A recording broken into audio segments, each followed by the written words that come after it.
Now we take a look at Committee Draft 2 of the upcoming ISO 9001 2026 standard.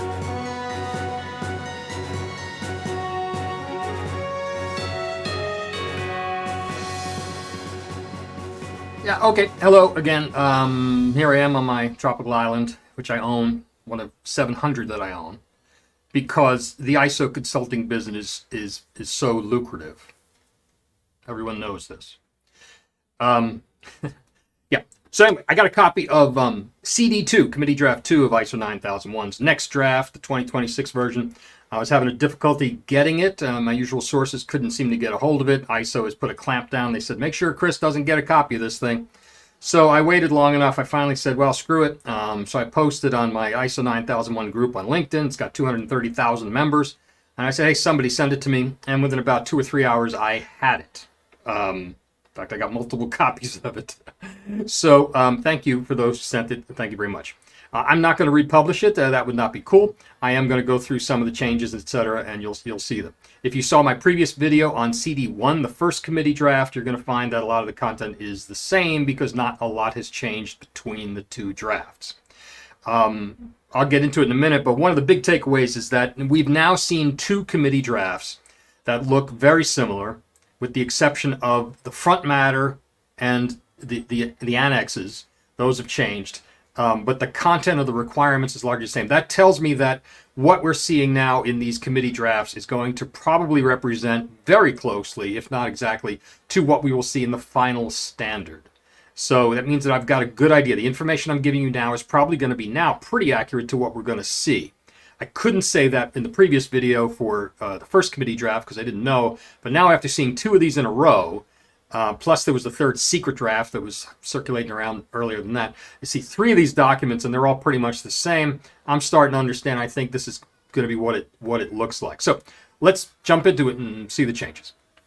All right, so just to prove that I actually did get this, there's a screenshot of a couple of the pages of it just to show you. We'll move on very quickly so you can't see it, however. All right, so the process for how to change an ISO standard goes roughly through this. These phases, this is how it would normally go. That's not how ISO 9001 is going. Normally you issue a CD, a committee draft, which is the stage we're at now. That's going to turn into a draft international standard. Then ISO allows for a second take at that, a DIS2. And then you go for a final draft international standard under the FDIS, and then finally it's published, and that becomes an IS. That'll be the standard that happens. And they expect that to all happen by 2026. That's how it would normally happen. How's it going this time? Well, this time the committee draft 1 was widely panned, meaning people weren't happy with it. And so they had to go back and start over with a CD2. That's where we're at now. As a result, I think that it's guaranteed that they're not going to have 2 of the next stage DISs. They're only going to have 1. And in fact, they could actually skip the DIS entirely and go right to FDIS. Normally, that would be such a dramatic move. I would expect ISO not to do that. But ISO is in such a hurry to get this thing printed by 2026. That could happen. We might just see it go after CD2 gets worked on. They may just throw it out for final voting, which would be bad because it means that, the members did not really get a good chance to weigh in on it. But anyway, that's sort of ISO's position right now. That's what they're taking. So we'll see if they do that or not. But that's sort of what it looks like. But again, they're targeting this for 2026, years after they originally intended. The bad news related to CD2, this is the bad news now, based on my reading of this draft, is that they made very few changes from CD1. CD1 was pretty bad and people didn't like it. The ones who saw it, even to the point where members of the committee quit. ISO had to take away much of the authoring duties away from the various consultants and things, and they handed it over largely to BSI. But now we have CD2, and it looks like they didn't fix a lot of things. So not a lot of changes there. They had in CD1, the big change was that somebody had the bright idea to add an entire book, which was 60 or 70 pages long, to the end of ISO 9001. Which would have made the cost of the standard astronomical. And now that is, they took that out. So that's good news. Instead, they've added a slightly smaller annex, a shorter guidance annex, which was added instead. The problem is that annex, how do I say this in a technical term that you might understand? That annex sucks. So it's adding 10 pages, which is just going to cause more chaos and confusion. But largely what I saw was the focus by TC176 and BSI in creating this CD was they're really just worrying about complying with Annex SL. And if you don't know what that is, Annex SL is a set of texts that ISO, the headquarters, through a group called the TMB, Technical Management Board, they write this text and then they told the various committees to put it into their standard, which means that whole section, all the text that was written for Annex SL was not written by a quality management subject expert. It was written by some guy that doesn't have any experience about quality management. Now, TC176 should have rejected that and said, we're not going to do that. And they have the ability to do that. They have the ability to reject this and justify why. But the group that's running this is partially responsible for some of this stuff. And BSI essentially operates much of ISO. So they're not going to reject themselves. So you can see the authors are slavishly spending a lot of time adhering to the Annex SL changes, which are terrible. Again, they were not written by quality experts, so it makes sense that they don't work in ISO 9001. So if you had any problems with ISO 9001 2015, that was probably because of Annex SL. That gets worse under this standard because the quality committee on TC176 is not standing up for itself, nor for its profession, and they're just doing whatever the Geneva headquarters tells them to do. That's a problem. The other thing that it does is huge is that it leaves all the errors and flaws that are already inside ISO 9001 2015. It leaves them intact. So it doesn't fix anything. And that's a huge problem because there are major flaws in ISO 9001 2015, like the fact that the PDCA model is not an actual loop in ISO 9001. It goes from one to the other, and then at the end it spins off, and it never comes around and connects. The context of the organization makes no damn sense. None of these things are fixed, so they left that intact. And then it adds the few places where it does add things, they've made it worse. If you didn't think they could make it worse, you have no idea how ISO will always rise to the occasion to sink to the bottom of the barrel. They made things worse. Also, this guidance annex is just not helpful. It's going to make things worse. And the problem there, too, is that dumb auditors are going to audit that annex. It's abundantly clear that the annex is suggestions, guidance, optional. You don't have to use it. You can ignore it. Auditors are stupid people, and they're going to audit you to it. So, for example, it says in there, like at one point, like, you might want to do a SWOT analysis, okay? I guarantee the auditors now are going to say, show me your SWOT analysis. And you're going to say, I don't have one. And they're going to point to the annex and write a nonconformity against it somehow. So that's not good, all right? So the least amount, they should be putting less stuff in ISO because auditors are like that. Then they could put it somewhere else in some other publication. But here they're desperately trying to pad the page count by 10 or so pages to increase the cover price. And they're just dead set on trying to teach you how to implement ISO 9001. It's not really their job, but okay, that's what they're doing. Another hilarious thing is that in the comments section, I do have a little screenshot of one part here. You see the authors, which apparently largely being led by Sally Swinchwood, but she may just be, her name may be on it, but it might just be her initials, and she's just processing. She might not be actually literally doing it, but arguing over absolute bullshit. So in this screenshot, you could see here, I'm not sure if you could see it well, but they're arguing over, they want to replace the term e.g. With for example, something like that. Or they want to add e.g. and take out for example, right? So e.g. and for example mean the same thing. And over that, they're arguing, and it says here that they're going to have to develop a deviation. They're going to have to develop a discipline-specific justification, which means TC176 is going to have to write an entire justification, send it back to Geneva, and get it approved just to swap out e.g. and for example. That's what they're spending their time on. Not fixing anything else. That's what they're spending their time on. Why? Because they're not quality management experts. The people writing this stuff don't have any experience. Some of them are just standards people. Standards bodies don't even implement these things. They don't have ISO. They don't have this stuff, right?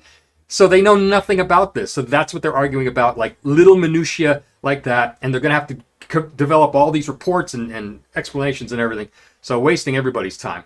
Now, here's the good news, okay? And depending on where you stand in the world, you may agree with this or not. But one of the things that there are very few changes from the 2015 version, okay? So if you like 2015, you're going to like the 2026. You'll be happy with it. You'll be fine with it. I don't like 2015, so I'm a little angry about that. But I'm probably in the minority, and that's just me, whatever. So that's cool. But if you're cool with that, you'll like it. But then the other thing is, as a result of that, it's going to be super easy to implement this new standard. All right? You're probably not going to have to hire a consultant. I just ruined a lot of days for a lot of people, okay? Because all those consultants out there are going to be writing books and everything, and frankly, you're really not going to need to. You're going to read this thing and say, oh, okay. If you ignore the front matter, ignore the stuff in the beginning and ignore the stuff in the end and only read clauses 4 to 10, you're going to look at it and say, holy, that's like 10 minutes of work, because the majority of what they've added is notes. So that could be a really good thing for you. And I think that's good. The cost of implementing is going to be nearly zero. And also, all the new stuff they added, the notes, the front matter, and the annex, you can ignore them. So you don't have to pay attention to that. If you want to do it, you can. It's suggestions. You can just ignore it. So if you don't like it, just rip those pages out. Again, you'll have to argue with an auditor, but you'll be right. The auditor will be wrong. But, that's not a bad thing. So, okay. Let's jump into the actual new content. One thing in the front matter, again, you can ignore this. It's not required that you adopt it or read it. In Clause 3, in the current version of ISO 9001, there are no terms and definitions specified. It just says, see ISO 9000, where we keep all the terms and definitions. Now, this standard is going to include 20 different words, definitions like risk and organization and some other things, right? In the text itself. Again, this is another attempt to pad the page count so that they can increase the cover price. But also, because it's not really necessary to have this material. You can go get the other stuff. And in fact, I think there's a free vocabulary document thing on the ISO website. So you don't really need to have this in the standard, but whatever. But the definitions are problematic. A lot of the stuff was not written by the quality management experts. And they're trying desperately to hone in this definition of risk, and it's become hilarious. There's now 5 notes under the definition of risk, and the 2 of them contradict each other. One says risk is positive and negative, and the last note says most people will think risk is negative. So, which is it? So they're actually arguing with each other in the notes, and that is likely to get published. So you'll see that, and you'll have a fun time laughing at that. However, I want to make it clear, you do not have to adopt the terms and definitions that are in ISO 9001. Consultants will tell you that, but consultants will be wrong. This is entirely optional. All of my clients, we use the Oxbridge definition of risk, etc., and we get away with it. So no one's ever challenged us on that, because you can create your own definitions. And a fun fact, they still have not defined opportunity. So you have a clause on risk and opportunity. Risk is defined, opportunity is not. So that's another lost opportunity, where they didn't do that. All right, let's get into the requirements part. Clause 4, they added climate change. We knew that, okay? So they've already had the amendment out on climate change. That amendment just becomes a permanent part. No changes to the amendment, so there's no surprise there. And again, it's you're allowed to, if you could justify it to say the climate change does not affect your company, etc., then you can say that. That's allowed. However, then you jump to the back where they have the guidance in the annex on clause 4, and it's really confusing. It's a mess. And in some places contradictory. So you have clause 4. If you didn't like it, you're still going to hate it because they didn't clean it up. They didn't fix it. All the clauses are still in the wrong order. They don't make any sense. And the guidance doesn't help. So not a lot happening there. Clause 5 added 2 more bullets. Now, under 5.1 is a list of things leadership is supposed to do. However, here's the dirty secret. A lot of auditors won't tell you this. A lot of consultants won't tell you that. None of it's enforceable. It's not. There's no way to actually really audit it. So what auditors do is they sit down with your CEO and they have a chat for 15 minutes. And they walk out of the conference room feeling very filled with themselves because I just got to talk. I got to talk to Elon for 15 minutes, and it's bullshit. Everybody knows it's bullshit. The whole thing is kabuki theater. We all get it. The auditor's not going to write up the CEO because he wants you to pay the invoice. So it's all nonsense. And the clause 5.1 is still nonsensical. They added 2 requirements, but I'm going to put those in air quotes, for a quality culture and ethical behavior. But again, how do you prove it? If you don't create a clause that then says the company will develop a documented quality culture, the company will show evidence that they trained everybody on it and implement it, then just saying, yeah, go do a quality culture, but you don't have any requirements associated with it, then it's unauditable. So all that has to happen is the CEO has to say some words during an audit saying, yeah, we've adopted a quality culture, and basically our quality culture is a culture of quality that tries to take a culture and add quality and to create a quality culture. And the auditor will check the box and move on. So, I mean, that's going to be the ridiculous thing about it. It adds also this ethical behavior, which is hilarious given how unethical ISO is. You know, this is why, by the way, ISO, the Central Secretariat, used to be ISO 9001 certified, and they lost it. So just think about that. That's a fact. So they're not going to be ethical, so, you know, it's hilarious listening to them. I don't know what that means. I'm going to just take all the ethics stuff that we do for our AS9100 clients and just port it over to ISO, and, you know, the job is done. But again, none of this is enforceable. In clause 6, it's the planning. Here, this was weird. Under CD1, they had broken it down into a clause on risk and a clause on opportunity, subclauses. And for whatever reason, these idiots, and I'm going to blame BSI for this, right? They took that out. And that was like one of the good things in the first CD. And now in CD2, they went back and they're just using the old language. And now it's more confusing. Like there's a note or there's some tweaks to the language that make it worse. So if you didn't understand risk-based thinking before, you're not going to understand it now. So at least they're consistent. And then the other thing is I did find out where this came from. A huge problem is that quality objectives are now only measurable when practicable. This came from Annex SL. I thought it came from TC-176 and that someone was completely high on the world's best cocaine or meth or something. No, this actually came from the Dutch who were on meth, who put this in on Annex SL and then handed it over to ISO. Now, TC-176 should have said, no, in the quality profession, quality objectives must always be measurable because Deming told us that. Instead, because they don't know this stuff, they're just so dumb, they said, oh, okay, we're going to make quality objectives. It's optional. You don't have to measure them if you don't want to. Okay. All right. That is a huge step backwards. Huge step. So when you combine like the removal of preventive action, which they did in the last version, and now the removal of measuring objectives, I'm not sure what we have, but we don't have a quality management system anymore. It's something.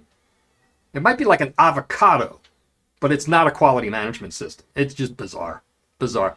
Clause 7, well, yeah, I was afraid 7, the clause on infrastructure, the one where they had added previously the words about like an emotionally protective workplace and discrimination stuff, the stuff that was unauditable. Last time they made that worse. They're adding in the note that your infrastructure can include technological stuff, emerging technologies, which we'll come back to, and then cultural, quality culture, ethical behavior. But again, it's in a note, so this is nothing that needs to be done anyway. The emerging technologies thing is just something that so many consultants were keen on. You know, you got to add AI in the standard, and AI is a tool. The ISO standards don't talk about tools. ISO 9001 doesn't tell you what tool to use to execute. It'll say you got to control your documents. It doesn't say you will use Microsoft Office to control your documents because Office is the tool. So AI is a tool. So it wouldn't tell you you must use AI to manage your corrective action program. It's not going to do that. But the dummy consultants were really banging their fists saying you got to use AI and metaverse and VR and all these other words. And somebody finally came in and said, we're just going to throw in a note for emerging technologies. The consultants are thrilled. I'm watching them post on LinkedIn, and it's so cringeworthy. I mean, I'm so embarrassed for my profession, right? But they're like all excited now about, oh yes, ISO's finally addressing emerging technologies. You dummies, they threw it in a note just to shut you up. It's so dumb. So anyway, that's in there, but again, it's a note. There's one new requirement, but I think it's going to get cut. I think it might not. My personal opinion is it won't, but it might. And that is a new clause, a new sentence that requires any software you may use for calibration to be validated before use. And essentially what you do is you would run the software and then, to calibrate the device and then calibrate the device through some other method that validates the software. So you might use a physical method or send it out to a lab, and if you get the same results, then it means your software is validated. However, there's a note in there that they're still discussing that, which tells us two things. The clause may get deleted, but also we're going to see another draft of CD2. So we're not done yet. There's going to be another draft of this. It won't be CD3. We think it's going to be just, draft B or C or something of CD2. So we're still not done yet. Clause 8. This is astonishing. No changes to all of Clause 8, which comprises the bulk of ISO 9001. I gotta take a pause here for a moment. Astonishing. Just astonishing. What it tells you. The authors of ISO 9001 have no practical shop floor experience, because Clause 8 is where the rubber hits the road. They've never worked in a QMS. They don't know things like product preservation, product identification, the design of products. They don't know any of that stuff. So they took a bunch of like Annex SL stuff from the for the last standard, and this time they leave it alone. No changes. Astonishing. That's where so much of the standard needed to be fixed, right? So we still have the problems from the last standard where, like in certain clauses, they put, a requirement in the note, or they put a note and they present it as a requirement, but it's really optional. Or just like shelf life is still not addressed in the standard. After how many years we still don't have shelf life? There's still no clause on shipping. ISO doesn't understand that when you're done with a product or even a service, you have to deliver it, right? They just jump from you make it and then you inspect it and then you do post-delivery. There's no actual clause on shipping.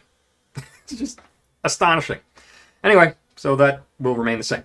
However, they made one thing worse. All right, they actually took out a few words. In 8.1, right now there's a vague reference to outsourced processes, and then it points you to 8.4 on purchasing. Now that was bad enough. Outsourced processes require some significant controls that the ISO standard never talks about. All right, if you have a functioning QMS, you've got to validate your outsourced processes and monitor them, etc. And they just said, yeah, go see 8.4. In CD2, they took out the reference to go see 8.4. So now there's a sentence on outsourced processes that just sits there by itself and makes no sense. So if you have experience like me, we'll understand it, or if you have experience with the 2000 version of the standard, you will understand it. But for all those new people who are coming into ISO for the first time, they won't know what an outsourced process is, and they won't know the traditional industrial controls we put in place, or organizational controls that we put in place for that, because the standard doesn't even point them now to the clause 8.4. I don't even understand what they did there. Yeah, okay. Another change is in 8.2.1, they add what I'm calling cringe notes. These are notes that were added, and they're cringy. You can kind of see like the authors just want to use certain words to make themselves sound smart, and then to give consultants something they can run on LinkedIn and say, the new standard addresses this, but they're in notes, so you can ignore them. And in this case, yeah, they're adding this thing about customer communication, including training, website content. I like how they put website as two words. I mean, it's like they've never actually heard of what a website is. Frequently asked questions, like FAQs have been around probably since, news groups, Usenet, pre-AOL, pre-America Online. And like to them, the idea of an FAQ, frequently asked questions, is something that sounds high-tech. Again, cringe, but it's in a note, so who cares? Clause 9. No new requirements. All right. There on the clause of auditing, there's nothing new. There are a lot of definitions and discussion in section 3 on the terms of definitions about auditing, but they don't turn into anything in clause 9 where it matters. So who cares, right? All right. 10. No requirements. Again, what did they work on? What did they do? They're arguing over like whether or not to swap out EG for example, and they didn't change clause 8, clause 9, clause 10. They haven't done anything. Why are they taking, what is it, like 6 years now to do nothing other than the fact that they're completely corrupt and incompetent? I don't know. They added in 10.1, they added a cringe note there, a little better than what was there last time. They had some weird stuff in there. But anyway, now they're just referring again to emerging technologies, and they point you to an annex, a discussion about that. Again, the annex is not auditable. So they're just saying that you should be aware of emerging technologies. It's kind of like saying you should realize that water is wet. I mean, if you're in business, you're going to kind of know, oh, you know what? The internet was invented. I should use that. Oh, look, AI's around. Maybe I might want to use that. I mean, why does ISO 9001 tell you, hey, go pay attention to stuff that might exist? You know, it's just bad. Well, you know, if you can get past the wording and you start to analyze it critically and apply some kind of healthy skepticism, you come to this and say, I can't believe people actually wrote this, and it's astonishing. All right. Now, I'm not going to go through the annex. I may have a different article on my site. I might write about it. But right now, the Annex A is a guidance. It's only a few pages long. I think it's 8 pages or so. Oh, it's 10 pages long. 10 pages, yeah. So the content in it is not good. It's not good. But it's all optional. That's the big takeaway here, is that I want you to understand it's optional. But the other thing is that it skips entire clauses. Now, that tells me that a couple things. One, they really don't know what they're talking about. Like when they get to Clause 8, there's almost no guidance on Clause 8, again, because the authors don't understand Clause 8, even though their name's going on it. You know, they don't know anything about running a company. They don't know anything like this stuff. So they don't have any guidance to give you, which is baffling. It's really bad. Or it might mean that the next draft of the CD2, Rev B, Rev C, whatever, will add more clauses. Maybe they're going to add more content there, but I would think they wouldn't, because at this point they're getting comments and things like that. So I don't know. It's a little bit bizarre. The advice that is in it so far that I've read is bad. You know, I mean, I don't know. They could have come to me and I could have helped them with it, but, you know, God forbid they should talk to me about these things. It would have been free, but whatever. They're relying on people who don't know what they're talking about, and it shows. So, and it's evident that the authors don't have any actual QMS experience, as I said. Here's an example of that, okay? What's up top there in the blue? It says, that's the actual sentence from 4.1. And it says, the organization shall determine external and internal issues that are relevant to its purpose and that affect its ability to achieve the intended results of the QMS. The guidance now in A 4.1 at the end says it's supposed to explain now what is context of the organization, what is the intent of this, and all they did was they copied and pasted the requirement and put it in their explanation. So it says the intent of this subclause is to understand the external and internal issues that are relevant to blah, blah, blah. They copied and pasted it.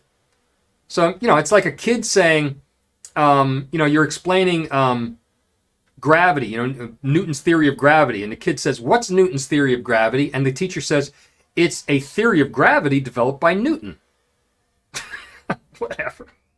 Is Newton the guy who invented gravity? Why am I all of a sudden forgetting who invented gravity? All right. Yeah. So anyway, it's that bad, right? So not a lot intellectual fire in the brains of these folks that are doing it. There's one part or a couple parts where the actual information in the annex contradicts the text of the requirements, right? So up in the requirement part, they're arguing about risk, and they kind of say risk-based thinking addresses both risk and opportunity, but it's all called risk-based thinking. So therefore, it infers that risk and opportunity are the same thing. They're just maybe slightly different. One's positive, one negative. They go into that whole positive, negative. Then at the end, they just say, oh, opportunities are not risks. Well, what are they then? You haven't defined it. You said they're the same up here, and now you're saying they're not. So you can see the people who are writing the annex are not in agreement with the people who wrote the requirements. And again, they're fighting. So that's going to be useful for you, right? Overall, some summaries at the end of this thing. The final page count right now of the PDF that I have is about 50 pages. They're going to add some more front matter, etc. So maybe it'll get up to 55. If they expand the annex, this thing might hit 60 pages. I would suspect that's probably the range they're hitting for, which will jack the price up to about, I'm going to guess, maybe $225 or so. I don't know, 200 bucks. I don't know. I have to check that, so don't hold me to that. But at least, so the price shouldn't be too much higher than what it is now. Actually, it's 180 now, dollars US. So yeah, I could see it going up to maybe 250 or so. But it's not going to go into $1,000, so that's good. And again, what we're seeing now, the changes that I just discussed to you are probably going to be very, very close to what we see in the final draft of the standard. There's going to be a lot of consultant bullshit out there. I'm seeing it already. People are posting a bunch of... I saw 3 press releases that got released in the same day. Not press release, posts on LinkedIn. The same day, 3 different consultants posted stuff about these things. And I asked each of them if they had a copy of the standard, and they said they didn't. So I don't know where they got this information from. They're just making it up. One of them is that they're saying ISO 9001 now addresses sustainability. Bullshit. Doesn't. There's a little bit of language about maybe business continuity, which is not really the same. It's a Venn diagram. There's a little overlap there. That's not the same as saying it now addresses sustainability. Those words don't appear anywhere in the standard. We're just scratch that one out entirely. Another one, they're saying, yeah, it addresses emerging technologies. And again, so what? We don't care. I don't need ISO to tell me that new technologies are coming out. Thank you. I don't know. Okay, whatever. And then addresses climate change, which surprises nobody because we already have the amendment. So the current version really addresses that now. So, but you're not going to see, there's no like whole clauses on sustainability, nothing on emerging technology, nothing on climate change within the requirements, except for, again, the amendment that you saw that you can justify ignoring anyway. So all this stuff you're seeing about this new standard is a game changer and it's going to break, I don't really know what they're on about. So yeah, so that's pretty much summarizes where we're at with CD2. Now, I do expect, as I said, we're probably going to see another draft of CD2. I'll probably get a copy of that. And if you get it before I do, send it to me. Use a Proton Mail account. This way I won't know who sent it. And if anybody asks, I can't tell them because I won't know. I won't publish it, but I will do a video and an article on it because this is important stuff that's going to affect millions of companies. And ISO should be releasing these documents. They should not be hiding them. Okay. Yeah, so I don't expect many changes. Again, a lot of bad news for people like me who are nerds and want to see the standard actually help companies. If you don't care about that sort of thing and you just want to get your certificate, I got good news for you, man. This thing's really not going to be that big a deal. You're going to have to spend some money to get the new standard. It'll be a little more expensive, but it's really not going to affect all that much. I mean, 10 minutes of work and you'll be able to update your system. So I guess that's a good thing. My problem is, the flaws of ISO 9001 2015 are still in there. And we see the effects of that. Risk-based thinking is a failure. It is a failure. It doesn't work. It didn't exist. It's not a real thing. It's vaporware, and it's not working. And all we see now are more and more companies that are complete frauds getting ISO certificates because of, one, the standard is terrible, and two, the certification bodies are corrupt. This would have been an opportunity to help close up one half of that problem by fixing the standard, and they didn't.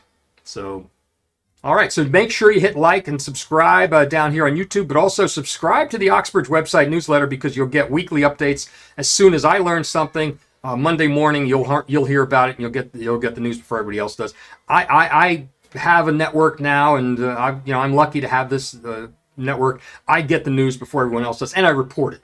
It's not like Quality Digest and the other places that are not going to report anything. I will report on it, and so you really want to subscribe and pay attention. There's no charge for that, but you want to pay attention to the Oxbridge website because we'll get the news before anybody else does. All right, so good luck, and let's keep at it.